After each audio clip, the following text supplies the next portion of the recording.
TV ప్రేక్షక మహాశయులకు, నా well-wishers, homeopathy admirers, homeopathy promoters అందరికీ నా హృదయపూర్వక నమస్కారం. ఈరోజు అంటే ఒక్కొక్క అవయవంలో వచ్చేటటువంటి సమస్యలను గురించి తెలుసుకునేటువంటి ప్రయత్నం చేద్దాం. ఈరోజు తలకు సంబంధించినటువంటి సమస్యలేంటి, ఇయర్కి సంబంధించినటువంటి సమస్యలేంటి, కంటికి సంబంధించినటువంటి సమస్యలేంటి, ఈ సమస్యలన్నీ నేను ఈరోజు చెప్పబోయేటివన్నీ పర్మనెంట్గా హోమియోపతి వైద్య విధానంలో తగ్గేటివే మీకు చెప్తున్నాను. బాగా గుర్తుపెట్టుకోండి. అంటే దీనిలో పేర్లు మీరు గుర్తుపెట్టుకొని, మీకు డిసీజెస్ అందరికీ చాలామందికి తెలుసు కాబట్టి దాన్ని ప్రత్యేకంగా నేను ఎక్కువ ఎక్స్ప్లెయిన్ చేయాల్సిన అవసరం లేదు. ప్రతి ఒక్క ఎపిసోడ్లో కూడా మీకు ఒక ఇన్ఫర్మేషన్ ఇవ్వాలని డిసీజ్ పేరు చెప్తున్నాను, తర్వాత దాన్ని క్లుప్తంగా చెప్తున్నాను. డీటెయిల్గా చెప్పాలంటే కొంత టైం పడుతుంది కాబట్టి అది మీకు తెలుసు కాబట్టి మీరు దాని గురించి అవగాహన ఉంది కాబట్టి నేనేంటంటే ఈ డిసీజ్కు దీంట్లో హోమియోపతిలో ట్రీట్మెంట్ ఉంది అని చెప్పేటువంటి ప్రయత్నం చేస్తున్నాను. నేను హెడేక్, తల అంటేనే హెడేక్ అంటే మైగ్రేన్ హెడేక్తో ఎంతమంది బాధపడుతున్నారంటే మామూలుగా కూడా కాదు, విపరీతమైనటువంటి సఫరింగ్ అది. కొంతమంది ఏంటంటే ఈ మైగ్రేన్ హెడేక్ శత్రువు కూడా రాకూడదు, అసలు ఇది ఇంకా బతకలేము, అసలు ఆత్మహత్య చేసుకోవాలన్నటువంటి డైలాగ్స్ కూడా చెప్తుంటారు. కానీ అటువంటిది అవసరం లేదు. అద్భుతంగా హోమియోపతి వైద్యం. ఈ హెడేక్ ఎట్లా వస్తుంది? ఇది వంశపారంపర్యంగా రావచ్చు, చిన్నపిల్లలు రావచ్చు, పెద్దలు రావచ్చు, మెయిన్గా ఆడవాళ్ళలో ఎక్కువ వస్తుంది.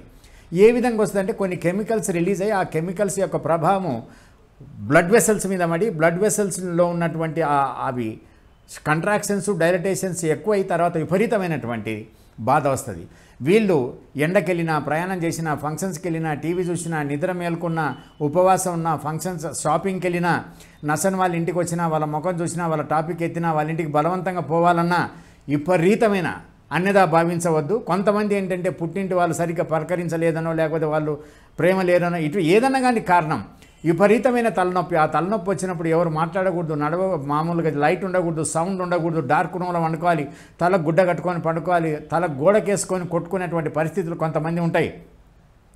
ఆ విధంగా వాళ్ళు ఏంటంటే వామిటింగ్ కావాలి, వామిటింగ్ అయితే బాగుంటుందని కొంతమంది ఏళ్ళు పెట్టి వామిటింగ్ చేసుకుంటారు. వామిటింగ్ అయితే రిలీఫ్ ఉంటుందని వామిటింగ్ సెన్స్. అంటే ఇది వర్ణనాతీతం. దీనికి పరిష్కారమే లేదు అని చాలామంది ఏంటంటే మెడిసిన్ సార్, మేము ఏదో మెడిసిన్స్ వాళ్ళ పేర్లు చెప్తారు, సెబీలియం అని తీసుకున్నాం సార్, అది మందు లావు అయిపోయినా తర్వాత నాకేం అసలు దిక్కు తెలుస్తలేదంటున్నారు. ఏదన్నా తీసుకోండి, కొద్ది రోజులు మాత్రం హోమియోపతి వాడండి, మీకు పర్మనెంట్గా మళ్ళీ లైఫ్లో మళ్ళీ పిలిచినా కానీ కూడా, తలుచుకున్నా కానీ కూడా మైగ్రేన్ హెడేక్ రాకుండా తగ్గినటువంటి కేసులు కొన్ని వేల కేసులు ఉన్నాయి. నేను ఈరోజు ఏదైతే చెప్తున్నానో అది వందలుల కాదు, వేలుల కేసులు అన్నీ నేను ఈరోజు చెప్పబోయేటు కానీ ఇంతకుముందు చెప్పినట్టు కానీ బాగా గుర్తుపెట్టుకోండి. ఏవైతే పర్మనెంట్గా తగ్గినాయో అవే చెప్తున్నా. కనుక ఇక్కడ మైగ్రేన్ హెడేక్. తర్వాత కొంతమందికి ట్రైజెమినల్ న్యూరాలజీ అని ఒక నర్వ్ ఉంటుంది. ఆ ట్రైజెమినల్ నర్వ్ వల్ల విపరీతమైన పెయిన్ సరిగ్గా సగానికే ఫేస్కి ఉంటుంది. అది హెర్పీస్ జోస్టర్ అని, సర్పీ అని వచ్చి దానివల్ల పోస్ట్ హెర్పీటిక్ న్యూరాలజియా వల్ల రావచ్చు, లేకపోతే మామూలుగా కారణాల వల్ల ఏదైనా రావచ్చు. ఇటువంటి వాళ్ళు ఏంటంటే విపరీతమైన నొప్పి, వాళ్ళు సూదులతో దబ్బునాలతో పొడిచినట్టు విపరీతమైన నొప్పి ఉంటుంది. ఆ నొప్పికి వాళ్ళు తట్టుకోలేక ఒక్కొక్కసారి ఏంటంటే ఆత్మహత్య చేసుకోవాలనేటువంటి సారి దీన్ని భరించలేకపోతున్నామని అంటుంటారు. కనుక ఇది కూడా మామూలు నొప్పి కాదు. ఇది వచ్చిందంటే విపరీతమైన నొప్పి వస్తుంది. మళ్ళీ ఒక నిమిషం 2 నిమిషాలు ఉంటుంది, మళ్ళీ పోతుంది, మళ్ళీ 5 నిమిషాలకు వస్తుంది, మళ్ళీ 10 నిమిషాలకు రావచ్చు. అసలు వీళ్ళు ఏమంటారంటే సార్ మేము టెగ్రటాలు, జెప్టాలు, మెజిటాలు ఏదో వాడుతున్నాం సార్, మాకు తగ్గలేదంటారు. ఏదన్నా వాడండి, అది ఇమ్మీడియట్గా హోమియోపతి వైద్య విధానం మీకు ట్రైజెమినల్ న్యూరాలజీ అద్భుతంగా తగ్గుతుంది. బాగా గుర్తుపెట్టుకోండి. తర్వాత ఈ హెయిర్ ఫాల్ అనేది ఇప్పుడు ఎంత సమస్య అయిపోయిందంటే ప్రతి ఒక్కరికి సైకలాజికల్ అనండి, లేకపోతే సోషల్ ఆబ్లిగేషన్ అనండి, లేకపోతే ఒక బ్యూటీ వల్ల అనండి, what ever it may be, ఇక్కడ ఎయిర్ ఫాల్ అనే దానికి పరిష్కారమే లేదనేటువంటిది ఉంటుంది. కానీ అద్భుతంగా హోమియోపతి వైద్య విధానాలు మీరు ఎయిర్ ఫాల్కి రండి, ఎయిర్ ఫాల్ కాకుండా ఎట్లా తగ్గుతాయో చూడండి. మీరు ఇమీడియట్గా ఎయిర్ ఫాల్ అరెస్ట్ అవుతుంది, రీగ్రోత్ కూడా ఉంటుంది. కానీ రీగ్రోత్ ఆడవాళ్ళలో ఇంకా బాగా ఉంటుంది, మగవాళ్ళలో కొంత టైం పడుతుంది. కానీ ఎయిర్ ఫాల్ అరెస్ట్ కావడం మాత్రం ఇమీడియట్గా అరెస్ట్ అవుతుంది. గుర్తుపెట్టుకోండి, ఎయిర్ ఫాల్కి తీసుకొని. తర్వాత డాండ్రఫ్. చాలామంది ఏంటంటే ఇప్పుడు చుండ్రు ఉంది అంటారు. ఆ చుండ్రు సెబోరిక్ డెర్మటైటిస్ కావచ్చు, సోరియాటిక్ స్కాల్ప్ సోరియాసిస్ కావచ్చు, లేకపోతే మామూలు డాండ్రఫ్ కావచ్చు. కానీ డాండ్రఫ్ అని వచ్చిన వాళ్ళు చాలామంది ఏంటంటే ప్రతిరోజు తలస్నానం చేయాలి సార్, తలస్నానం చేసినాక కూడా వస్తూనే ఉంది, మనం ఏం చేయాలంటారు. మీరు ఏమి అటువంటి సెబోరిక్ సెక్రీషన్స్ అంటే సెబేషియస్ గ్లాండ్ యాక్టివిటీ ఎక్కువ ఉన్న వాళ్ళకి ఇటువంటివి వస్తాయి. కాబట్టి ఈ సెబోరిక్ డెర్మటైటిస్ కానీ లేకపోతే డాండ్రఫ్ కానీ వీళ్ళందరికీ హోమియోపతిలో అద్భుతమైనటువంటి పరిష్కారం ఉంది, గుర్తుపెట్టుకోండి. కానీ ఈ సెబోరిక్ డెర్మటైటిస్ అని కానీ మీరు నెగ్లెక్ట్ చేసి స్కాల్ప్ సోరియాసిస్ అదే అనుకున్నారనుకోండి, అది ఇంకో రకంగా మారి సోరియాసిస్ అంటే మీకు తెలుసు కదా, psychosomatic disorder, auto immune deficiency disorder, drug induced disorder అని. దీనిలో ఈ స్కాల్ప్ సోరియాసిస్ కూడా డాండ్రఫ్ మాదిరిగా ఉంటుంది, కానీ పెచ్చులుగా ఉంటుంది. ఆ మామూలుగా చేప పొట్టు మాదిరిగా వస్తుంటుంది. డాండ్రఫ్ అంటే పొడిగా ఉంటుంది. సెబోరిక్ డెర్మటైటిస్ కూడా పొడిగా ఉంటుంది. ఇది ఇక్కడ మాత్రం ప్యాచెస్గా ఉంటుంది. ఈ స్కాల్ప్ సోరియాసిస్ కూడా బాగా గుర్తుపెట్టుకోండి. హోమియోపతి వైద్య విధానంలో మీకు పర్మనెంట్గా తగ్గుతుంది. ప్రతి ఎపిసోడ్లో ఎక్కడో చోట ఇది చెప్పడం జరుగుతుంది. కనుక మీకు సోరియాసిస్ ఇప్పుడు కామన్ అయిపోయింది. చాలామందికి సైకోసోమాటిక్ డిజార్డర్ అంటే మానసిక ఒత్తిడికి గురవుతున్నారు కాబట్టి కారణాలు ఏమైనా కావచ్చు అంటే. కనుక సోరియాసిస్ అశ్రద్ధ చేస్తే ఏమవుతుంది, ఇది సోషల్ ఆబ్లిగేషన్ ఇదంతా వస్తుంది, పొట్టుకు వస్తుంది, చెవుల వెనకాల చెవులలో లోపల డాండ్రఫ్ మాదిరిగా వస్తుంది. కనుక దీనికి హోమియోపతిలో మీకు పర్మనెంట్గా తగ్గుతుంది. ఒకవేళ మీరు నెగ్లెక్ట్ చేస్తే ఏమవుతుంది, సోరియాసిస్ అంటే సోరియాటిక్ ఆర్థరైటిస్ వస్తుంది. కాబట్టి ఖచ్చితంగా మీరు హోమియోపతి తీసుకొనే తీరాలి. కొంచెం టైం పడుతుంది, కానీ రావడం రిజల్ట్స్ కొంతమంది చెప్తుంటారు 1 వీక్ 10 డేస్లోనే, 1 మంత్ 2 మంత్స్లోనే తగ్గిపోయింది అంటుంటారు. కొంతమంది 2-3 నెలలు టైం పడుతుంది. ఎట్టయినా కానీ దీంట్లో కొంత టైం పడుతుంది, కానీ కంప్లీట్గా తగ్గిపోతుంది. తర్వాత ఈ ప్రిమెచ్యూర్ గ్రే హెయిర్స్, తెల్లెంట్రుకలు వస్తాయి కదా, ఈ తెల్లెంట్రుకలు చిన్నపిల్లలు అయితే నేను మాత్రం చిన్నపిల్లలకే ఎక్కువ ఇస్తా. కొంతమంది పెద్దవాళ్ళు కూడా అడుగుతున్నారు, 25, 30, 35 ఇయర్స్ వాళ్ళు అరెస్ట్ అయిపోతుంది. ఈ తెల్లెంట్రుకలు తగ్గుతాయా సార్? ఖచ్చితంగా తగ్గుతాయి. నాకు మొట్టమొదట నేనేంటంటే ఇవి తెల్లెంట్రుకలకు మెడిసిన్ ఇచ్చేవాడిని కాదు, కానీ ఒకరు నాగర్ కర్నూలు నుంచి, ఒకరు మహబూబ్ నగర్ నుంచి, ఒకరు వాళ్ళు తీసుకొచ్చి, సార్ మీరు తెల్లెంట్రుకలకు మేము కావాలని అంటే మీరు ఇచ్చారు, ఇచ్చిన తర్వాత మా పాపకి చూస్తే మళ్ళీ వచ్చే ఎంట్రుకలన్నీ తెల్లగా సగం ఉంది, నల్లది వస్తూనే ఉంది సార్ అన్నారు. అప్పటి నుంచి కన్ఫర్మ్గా ఏంటంటే చిన్నపిల్లల్లో తెల్లెంట్రుకలు నల్లగా అవుతాయి, మళ్ళీ మామూలుగా కూడా అది అరెస్ట్ అయిపోతుంది. బాగా గుర్తుపెట్టుకోండి. బ్రెయిన్లో వచ్చేటువంటిది ఎపిలెప్సీ అంటారు, మూర్ఛ అంటారు. ఈ మూర్ఛకు ఎంతమంది జీవితాంతం వాడాల్సి వస్తుంది. ఎందుకంటే మామూలుగా కాలు చేతులు కొట్టుకోవడం, పడిపోవడం వచ్చే ముందు వాళ్ళకి కొంతమందికి తెలుస్తుంది, కొంతమంది చెప్పే లోపలనే పడిపోతుంది.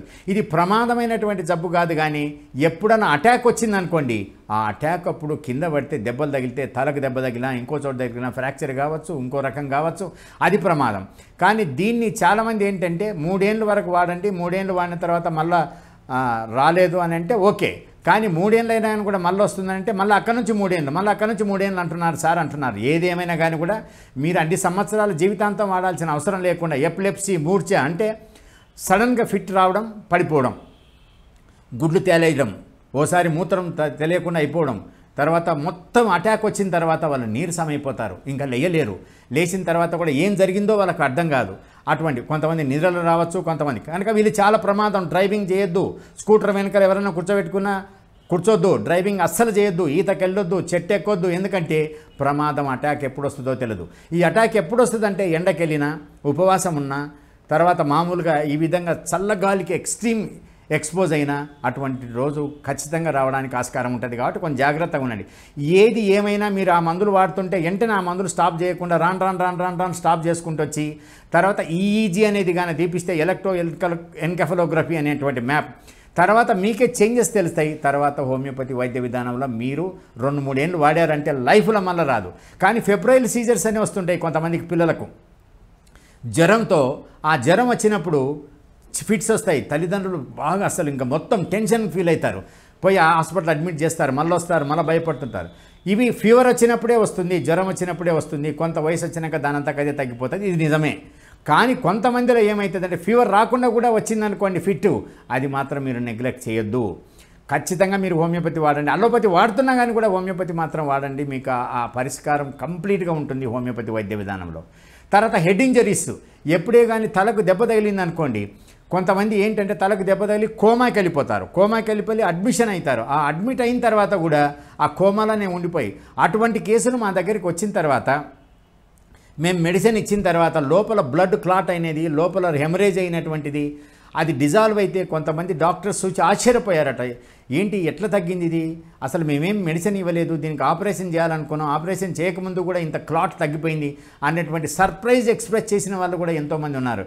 కనుక ఇటువంటి కేసులు కూడా కోమాలో ఎన్ని రోజుల నుంచో ఉన్నారు, స్పృహ కోల్పోయి ఉన్నారు. అటువంటి వాళ్ళు మా మెడిసిన్ వేసిన తర్వాత మళ్ళీ మామూలుగా వచ్చింది. తర్వాత కొంతమంది హెడ్ ఇంజరీ అయిపోయి తర్వాత కాలు చేయి పడిపోవడమో, లేకపోతే ఫిట్ రావడమో, లేకపోతే ఇంకో రకంగా రావడమో, కొన్ని కాంప్లికేషన్స్ ఉంటాయి. అటువంటి కాంప్లికేషన్స్ కూడా మళ్ళీ మీరు హోమియోపతి వైద్య విధానంలో కంప్లీట్గా నయమైనటువంటి కేసులు ఉన్నాయి. కనుక కొంతమందికి మాట పోయింది, మా మెడిసిన్ ఇచ్చినాక మాట వచ్చింది. కొంతమందికి నడక పోయింది, కొంతమందికి మామూలుగా కాలు చేయి ఇట్లా ఈ విధంగా అయినాయి. అవన్నీ వచ్చినాయి. అంటే అర్థం ఏంటి? అక్కడ లోపల బ్లడ్ క్లాట్ అనేది కూడా హోమియోపతి వైద్య విధానంలో ఉన్నటువంటి డ్రగ్ దాన్ని అబ్జర్వ్ చేసి కంప్లీట్గా నయం చేసిన తర్వాత అక్కడున్న సెల్స్ మళ్ళీ మల్టిప్లై అయ్యి మళ్ళీ దాని యాక్షన్ స్టార్ట్ అయ్యి మళ్ళీ మనకు సంకల్పానికి అనుకూలంగా వార్తలు వస్తాయి. ఇది జరుగుతుంది హోమియోపతి వాళ్ళు. ఇంకోటి సెరెబ్రల్ ఇన్ఫార్క్షన్ అంటారు. అంటే మెదడులో రక్తనాళాల్లో రక్తం గడ్డగట్టి చాలామంది పెరాలసిస్ వచ్చేస్తుంది. 6 అవర్స్ లోపల మీరు అక్కడికి పోతే ట్రీట్మెంట్ బ్రహ్మాండంగా ఉంది అలోపతి వైద్య విధానంలో కూడా. ఒకవేళ ఆలస్యంగా వెళ్ళినా లేదా ఏదో కారణం వల్ల అది అట్టనే ఉండిపోయి చేయి ఇట్లా రావడం, పైకి రాకపోవడం, షోల్డర్ ఫిక్స్ కావడం, నడక సరిగ్గా రాకపోవడం, నడవలేకపోవడం, రైట్ సైడ్ కానీ పెరాలసిస్ వచ్చిందంటే మాట పడిపోవడం, ఇటువంటివి ఉంటాయి. ఇటువంటి మంచం మీద అట్లనే ఉండి తర్వాత జాక్స్ వేయలేక ఇంట్లో వాళ్ళు విసిగెత్తి తర్వాత ఇంకో రకమైనటువంటి పరిస్థితిలో ఉంటారు. ఇటువంటి వాళ్ళకు కూడా గుర్తుపెట్టుకోండి, మీరు హోమియోపతి వైద్య విధానంలో మళ్ళీ హోమియోపతి మెడిసిన్ ఇచ్చిన తర్వాత అవి మళ్ళీ కదలికలు స్టార్ట్ అయినాయి, ఏళ్ళు కదలికలు స్టార్ట్ అయినాయి, షోల్డర్ పెయిన్ మామూలుగా అయిపోయింది, నడక మామూలుగా వచ్చింది, మాట మామూలుగా వచ్చినాయి, ఎన్నో కేసులకు వచ్చినాయి. దీంట్లో ఏం జరుగుతుందంటే బ్లడ్ క్లాట్ ఇక్కడ అయింటుంది కదా, అది పీచు కట్టకపోయినట్లయితే కొంత టైం పడుతుంది కొంతమందికి. అది ఎప్పుడైతే డిజాల్వ్ అవుతుందో మళ్ళీ ఈ సర్క్యులేషన్ రక్త ప్రసరణ ఇంప్రూవ్ అవుతుంది. రక్త ప్రసరణ ఎప్పుడైతే ఇంప్రూవ్ అవుతుందో అక్కడున్న సెల్స్ మళ్ళీ దాని యాక్షన్ స్టార్ట్ అవుతుంది. యాక్షన్ ఎప్పుడైతే స్టార్ట్ అవుతుందో మళ్ళీ దానికి మామూలుగా వచ్చేస్తుంది. అంటే ఎలా స్టార్ట్ అవుతుంది అని అంటే, ఇప్పుడు ఒక పొలానికి ఎండిపోయిన పొలానికి నీళ్లు కడితే మళ్ళీ పొలం మండుతుంది. అదేవిధంగా ఇక్కడ ఈ బ్లడ్ క్లాట్ అయినందువల్ల ఈ బ్లడ్ వెసల్ వల్ల ఏ ప్రాంతం అయితే నీకు బ్లడ్ సప్లై లేదో ఆ ప్రాంతం పనిచేస్తలేదు అక్కడున్న సెల్స్. మళ్ళీ ఈ బ్లడ్ క్లాట్ డిజాల్వ్ అయింది అనుకోండి, మళ్ళీ అక్కడ ఉన్నటువంటి సెల్స్ మళ్ళీ పనిచేసి మళ్ళీ మామూలుగా వచ్చేస్తుంది. కనుక ఇది సెరెబ్రల్ రెసిడ్యువల్ హెమిప్లీజియా అంటారు. ఇటువంటిది కూడా హోమియోపతి వైద్య విధానంలో బాగా తగ్గుతుంది. బాగా గుర్తుపెట్టుకోండి. ఇప్పుడు చాలామంది పార్కిన్సన్ డిసీజ్ అని అడుగుతున్నారు. పార్కిన్సన్ డిసీజ్ ఒక టెన్షన్తో వస్తుంది. డోపమిన్ అనేటువంటి ఒక సబ్స్టెన్స్ ఉంటుంది. ఈ డోపమిన్ అనేది ఇది ఎండార్ఫిన్స్ మనదిగా. అంటే ఒక నర్వ్ సెల్ నుంచి ఇంకో నర్వ్ సెల్కు, ఒక నరువు నుంచి ఇంకో నరువుకు వార్తలు మనకు సంకల్పానికి అనుకూలంగా వార్తలు రావాలన్నటువంటి దానికి ఇది దోహదపడుతుంది. ఎప్పుడైతే ఏ కారణం చేతనైనా కానీ ఇది తగ్గిందనుకోండి, అటువంటప్పుడు వీళ్ళకు పార్కిన్సన్ డిసీజ్ అని ముందు ఇట్లా స్టార్ట్ అవుతుంది. ఇలా స్టార్ట్ అయ్యి ఇట్లా ఇంకా వస్తుంది, తర్వాత 2 చేతులకు వస్తుంది, తర్వాత ముఖం వస్తుంది, తర్వాత మెడ తిప్పుతారు, ఇవెల్ల వస్తూ ఉంటాయి. ఇటువంటి కేసెస్కు ఎర్లీ స్టేజ్లో రండి, బ్రహ్మాండంగా తగ్గుతుంది. కానీ అడ్వాన్స్ స్టేజ్లో మాత్రం కొంత టైం పడుతుంది. మీరు ఇవ్వండి, కొంత టైము నయం అవుతుంది. చాలామంది అడుగుతున్నారు, సార్ పార్కిన్సన్ డిసీజ్ మీరు ఎప్పుడు చెప్పలేదు, దానికి ట్రీట్మెంట్ ఉందా లేదా? ట్రీట్మెంట్ పార్కిన్సన్ డిసీజ్ కూడా ఉంది అని మీకు తెలియపరచడానికి చెప్తున్నా. తర్వాత ఇది ఇంకో రకంగా ఫేస్ ఇయర్ తీసుకోండి. ఇయర్లో ఎన్ని కాంప్లికేషన్స్ ఉన్నాయి? చీమ్ రావడం, చీమ్ వస్తేనే వెంటనే ఆపరేషన్ చేయాలన్నాం, లేకపోతే కర్ణబేరి హోల్ పడింది, డిఫెక్టివ్ హియరింగ్ ఉంది, తర్వాత వినికిడి సరిగ్గా లేదు అని.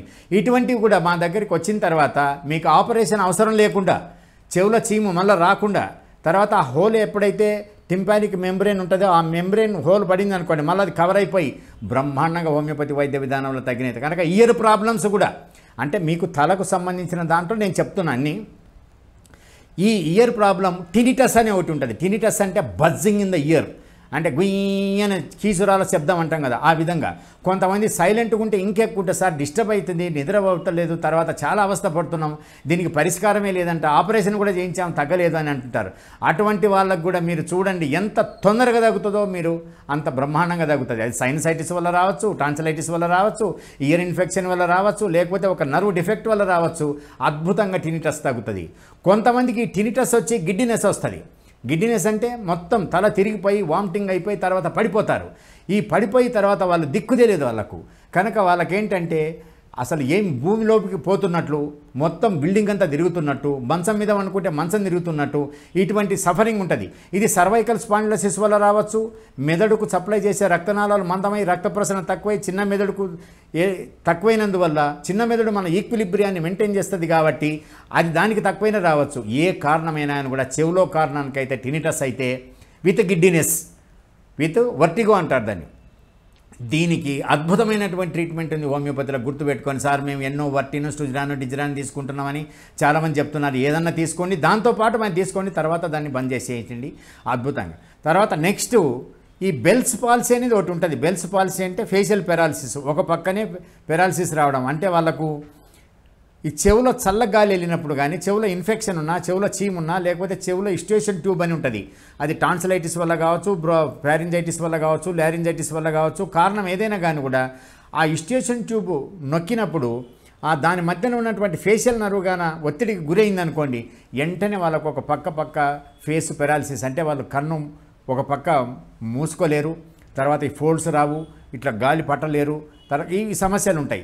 ఈ బెల్స్ పాలసీ అంటారు. బెల్స్ పాలసీ వాళ్ళు ఇమ్మీడియట్గా వస్తే ఓకే, చాలామంది ఇమీడియట్గా రారు కదా, ఎందుకంటే ఎప్పుడైతే ఫేషియల్ పెరాలసిస్ వస్తుందో ఇట్లా నీళ్లు తాగుతుంటే ఇట్లా పోతున్నాయి, అన్నం తింటే ముద్ద అక్కడే ఉండిపోతుంది, ఈ బుగ్గలు ఇట్లా గాలి పడితే రావట్లేదు, ఇట్లా ఊదితే ఓ పక్కనే పోతుంది, ఈ కనుబొమ్మది ఇది మూసుకుంటలేదు, కండ్రెప్పలు ఇది ఫోల్డ్స్ అవుతలేవు, ఇవన్నీ వాళ్ళకి తెలియదు కదా.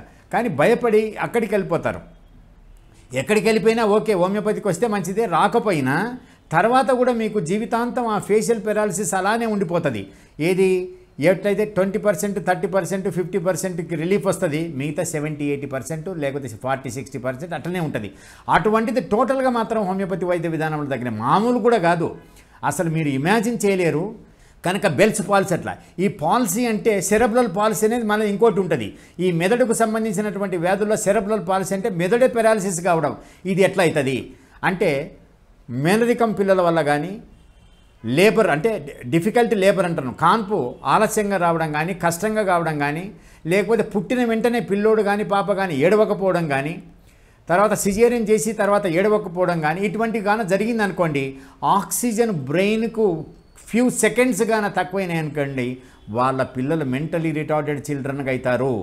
అంటే వాళ్ళు బోర్ల పడడం, మెడలు నిలబెట్టడం, కూర్చోడం, నడవడం, మాట్లాడడం అన్నీ ఆలస్యంగా అవుతాయి, మాటలు కూడా రావు, నడవలేరు, తర్వాత కాళ్ళు ఒక రకంగా అవుతుంది.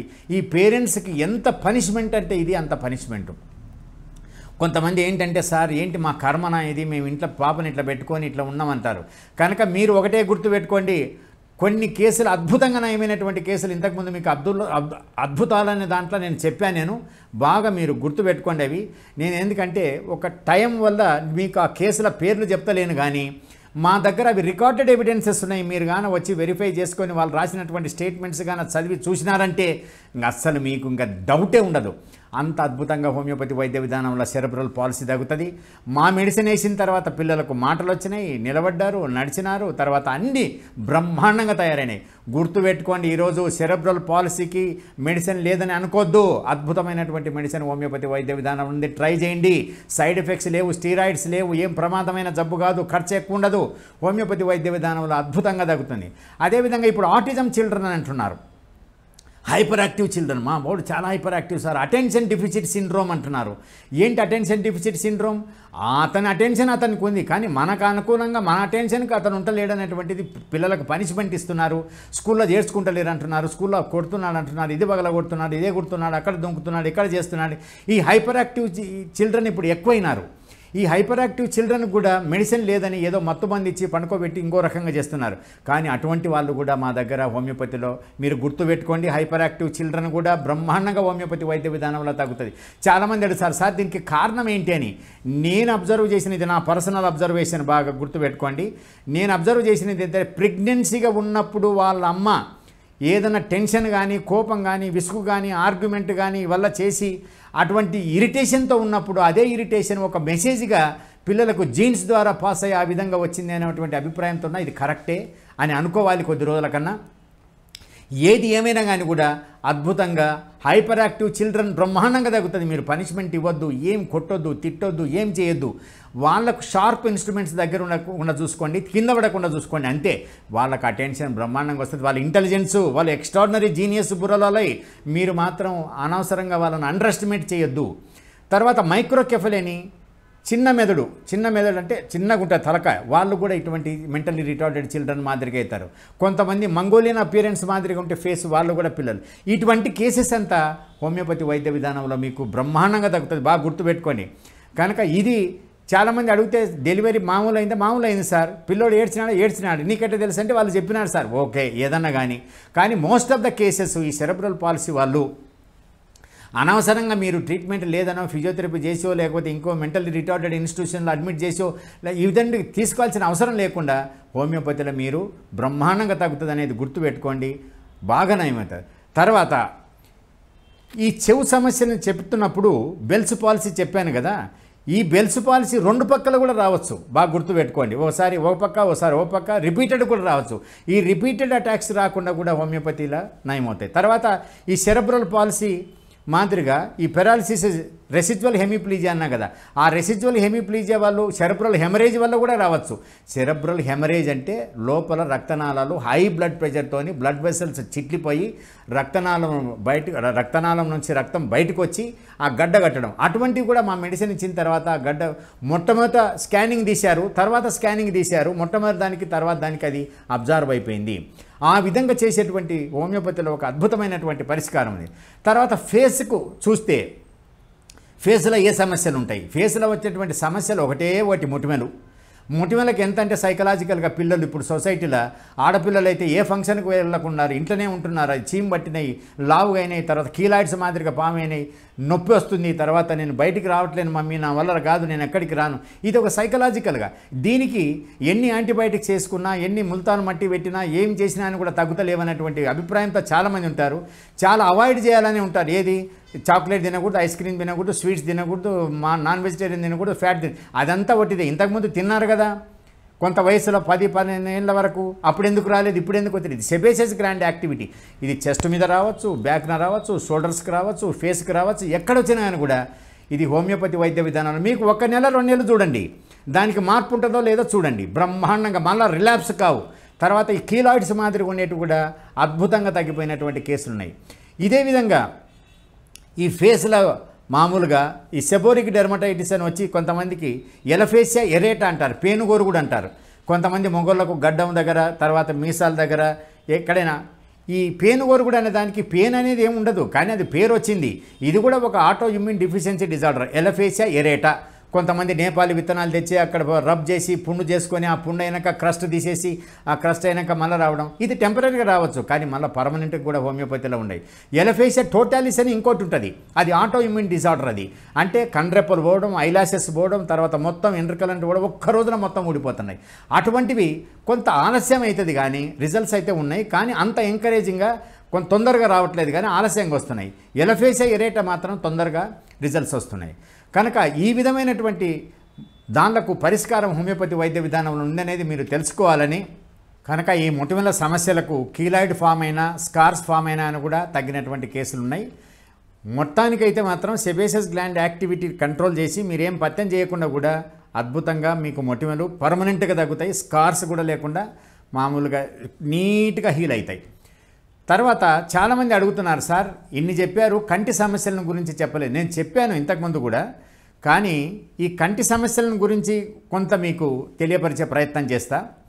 ఇప్పుడు చాలామంది ఏంటంటే డయాబెటిక్ రెటినోపతి అంటారు. రెటీనాకు డయాబెటీస్ వల్ల రక్త ప్రసరణ తక్కువై అది చేయాల్సినటువంటి పని చేస్తలేదు, అంటే అది స్క్రీన్, అది దానికి ఇమేజ్ సరిగ్గా తీసుకోలేకపోతుంది. అటువంటి వాళ్ళు ఏంటంటే మేము లేజర్ చేయించుకున్నాం, ఆపరేషన్ చేసినాం, అయినా కానీ కూడా నయం కాలేదంటారు. డయాబెటిక్ రెటినోపతి వాళ్ళు గుర్తుపెట్టుకోండి, షుగర్ వ్యాధి వాళ్ళు రెటీనా డ్యామేజ్ అయితే దానికి బ్లడ్ సప్లై ఇంక్రీజ్ అయ్యి మళ్ళీ రక్త ప్రసరణతోని మళ్ళీ అక్కడున్న సెల్స్ మల్టిప్లై అయ్యి డీజనరేట్ అనేది మళ్ళీ రీజనరేట్ అయ్యి బ్రహ్మాండంగా నయమైనటువంటి కేసులు ఉన్నాయి డయాబెటిక్ రెటినోపతి. అదేవిధంగా ఇంట్రా ఆక్యులర్ హెమరేజ్ అంటారు, అంటే లోపల ఐ దాంట్లో కొన్ని కారణాల వల్ల, అంటే విపరీతంగా దగ్గు వల్ల కానీ లేదా ఇంకో రకంగా కారణాల వల్ల కానీ ఏమవుతుందంటే అది బ్లడ్ వెసల్స్ లోపల రప్చర్ అయిపోయి అది విట్రియస్ హ్యూమర్ అని దాంట్లో ఫ్లోట్ అవుతుంటాయి. అప్పుడు వాళ్ళకి ఏంటంటే ముందు దోమలు పోతున్నట్టు, తర్వాత పురుగులు తిరుగుతున్నట్టు కనపడుతుంటాయి. ఇటువంటిది లోపల బ్లడ్ క్లాట్స్ స్విమ్ అవుతుంటాయి, ఈత పడుతుంటాయి అవి. దాన్ని ఏంటంటే మా మెడిసిన్ అక్కడ ఉన్నటువంటి బ్లడ్ క్లాట్స్ను అబ్జర్వ్ చేసి మళ్ళీ మీకు చూపు మామూలుగా వస్తుంది. ఇంట్రాక్యులర్ హెమరేజ్ అంటారు. కొంతమందికి సబ్ కంజంక్టివల్ హెమరేజ్ అంటారు. కొంతమంది దెబ్బ తగిలినందువల్ల కానీ, ఇంజరీ ఏదైనా యాక్సిడెంట్ వల్ల కానీ, లేకపోతే ఇంకో రకంగా ఎలర్జీ వల్ల కానీ, లేదా మామూలుగా హై బ్లడ్ ప్రెషర్ వల్ల కానీ, ఏ కారణం చేతనైనా కానీ కూడా ఆ సబ్ కంజంక్టివల్ హెమరేజ్ అంటే కంజంక్టివ్ వల్ల లోపల హెమరేజ్ అయ్యి మొత్తం మూసుకుపోతుంది. వాళ్ళకి ఏ ఆపరేషన్ చేసినా రాదు. కానీ హోమియోపతి వైద్య విధానం వల్ల మీరు కన్ఫ్యూజన్స్, కంకషన్స్, హెమరేజెస్ బ్రహ్మాండంగా అబ్జర్వ్ చేసేటువంటి మెడిసిన్స్ హోమియోపతిలో ఉన్నాయి. ఈ సబ్ కంజంక్టివల్ హెమరేజ్ కూడా మీకు ఎంత తొందరగా తగ్గుతుందంటే అంత తొందరగా తగ్గుతుంది. తర్వాత ఎలర్జిక్ కంజంక్టివైటిస్ అంటాం. వైరల్ కంజంక్టివైటిస్ అనేది ఎప్పుడైనా వైరస్ వచ్చిందనుకోండి, ఒక ఎపిడమిక్గా పాండమిక్గా వచ్చిందనుకోండి, అప్పుడు కూడా హోమియోపతి వైద్య విధానంలో బ్రహ్మాండంగా తగ్గిన ఎలర్జిక్ కంజంక్టివైటిస్. ప్రివెంటివ్ మెడిసిన్ కూడా ఇచ్చాం. తర్వాత ఇక్కడ ఎలర్జిక్ కంజంక్టివైటిస్ అంటే ఎలర్జీ వల్ల పిల్లలు కానీ ఇంకొక ఎక్కువ చిన్నపిల్లలనే వస్తుంది, వాళ్ళకి ఎటోపిక్ ఎగ్జిమా అని వస్తుంటుంది, ఎటోపిక్ డెర్మటైటిస్ అని వస్తుంటుంది. దీంతోపాటు తుమ్ములు రావడం, దగ్గు రావడం, ఆయాసం రావడం, ఇది ఉండకపోని ఎలర్జిక్ కంజంక్టివైటిస్ అని పిల్లలకు కళ్ళు ఎర్రగా అవడం, నలిసి పాపం విపరీతంగా బాధపడుతుంటారు, కళ్ళ నీళ్ళు వస్తుంటాయి, టీవీ చూడలేరు, చదవలేరు. వాళ్ళు ఏంటంటే కూలింగ్ గ్లాసెస్ పెట్టుకొని అంటారు. కూలింగ్ గ్లాసెస్ పెట్టుకొని ఎన్ని రోజులు ఉంటారు?